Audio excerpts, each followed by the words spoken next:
আসসালামু আলাইকুম। আমি ইঞ্জিনিয়ার এস আই মারুফ। আপনারা আমার কাছে অনেকে জানতে চেয়েছেন সিমেন্ট কিভাবে কেনা যেতে পারে এবং কিভাবে মজুত করা যেতে পারে। তো চলুন জেনে আসি।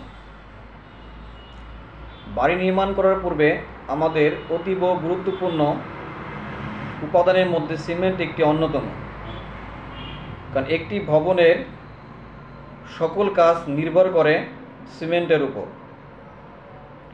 সিমেন্ট কেনার পূর্বে আপনাদের কয়েকটি জিনিস মাথায় রাখতে হবে। যেমন, আপনি যে বিক্রেতার কাছ থেকে সিমেন্ট কিনবেন না কেন, আগে দেখতে হবে ওই বিক্রেতার লাইসেন্স আছে কিনা এবং সে গুণসম্পন্ন এবং মানসম্পন্ন সিমেন্ট বিক্রি করে কিনা। অবশ্যই সিমেন্ট কেনার পূর্বে আগে দেখতে হবে সিমেন্টের গায়ে যে মেয়াদ আছে সে মেয়াদ উত্তীর্ণ হয়েছে কিনা।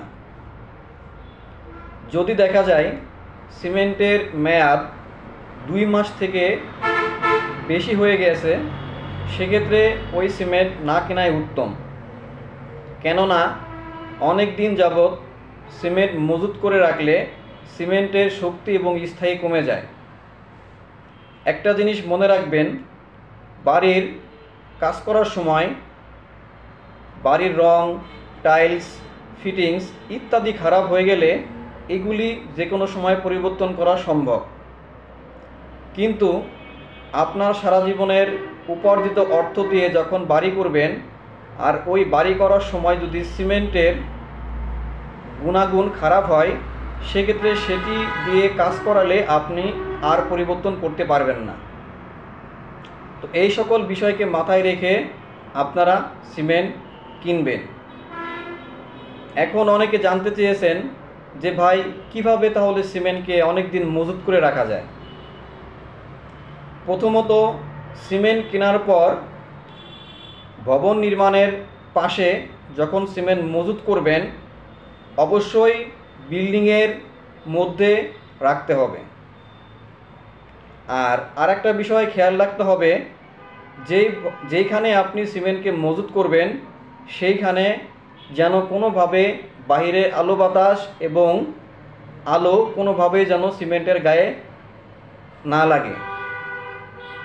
আর দ্বিতীয়ত, যখন সিমেন্টকে মেঝের উপরে রাখবেন, অবশ্যই মেঝে থেকে 6 ইঞ্চি উপরে একটা প্ল্যাটফর্ম তৈরি করবেন, যাতে করে সিমেন্ট রাখার সময় সিমেন্ট এবং মেঝের মধ্যে একটা 6 ইঞ্চি গ্যাপ থাকে, যাতে করে মেঝে থেকে যে আর্দ্রতা আসে সে আর্দ্রতা যেন সরাসরি সিমেন্টের গায়ে না লাগে।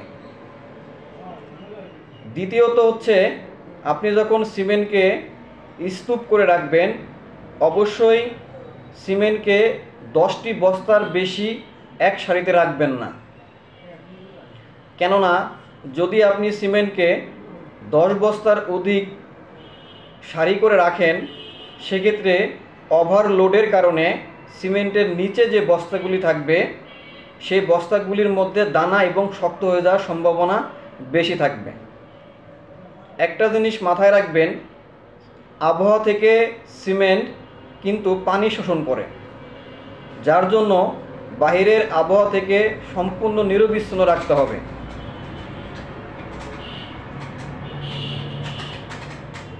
এবং যখন সিমেন্ট আপনারা রাখবেন, অবশ্যই এর উপরে সুন্দরভাবে পলিথিন দিয়ে ঢেকে দিবেন এবং সারি করে রাখার পরে 2 সারির মধ্যেখানে কিছুটা গ্যাপ রাখবেন। তো এই সকল বিষয়কে মাথায় রেখে যদি সিমেন্টকে রাখা যায়, তাহলে অধিক সময় সিমেন্ট মজুত করা সম্ভব। আশা করি বুঝতে পেরেছেন কিভাবে সিমেন্ট কিনতে হবে এবং মজুত করে রাখতে হবে। ধন্যবাদ।